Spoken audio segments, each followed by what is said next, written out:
അസ്സലാമു അലൈക്കും വറഹ്മത്തുള്ളാഹി തആല വബറകാതുഹു.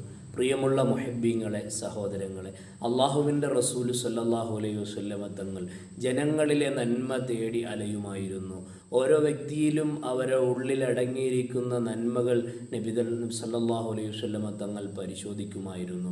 സെയ്ദുൽ ഖൈൽ എന്നറിയപ്പെടുന്ന നബി സ്വല്ലല്ലാഹു അലൈഹി വസല്ലമ തങ്ങളെ ആക്രമിക്കുന്നതിനും പരാജയപ്പെടുത്തുന്നതിനും കൊലപ്പെടുത്തുന്നതിനും വേണ്ടി തങ്ങളെ സമീപിച്ച ആ മനുഷ്യനോട് മുത്തുനബി സ്വല്ലല്ലാഹു അലൈഹി വസല്ലമ തങ്ങൾ ആ പേരിൽ ചെറിയ വ്യതിയാനം വരുത്തിക്കൊണ്ട് സെയ്ദുൽ ഖൈൽ എന്ന് പറയുന്നതിന് പകരം സെയ്ദുൽ ഖൈർ എന്ന് വിളിക്കുന്നു.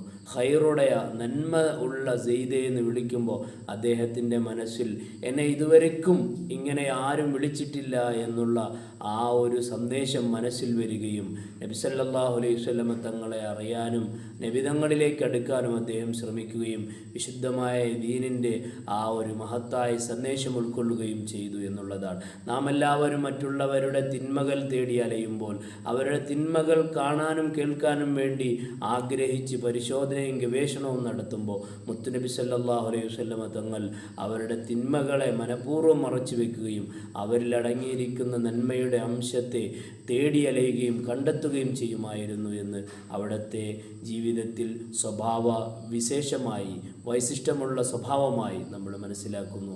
അള്ളാഹു കാണാനും കേൾക്കാനും തൗഫീഖ് നൽകട്ടെ. ആമീൻ. റഹ്മത്തിക യാ അർഹമർ റഹീമീൻ. അസ്സലാമു അലൈക്കും വറഹ്മത്തുള്ളാഹി തആല വബറകാതുഹു.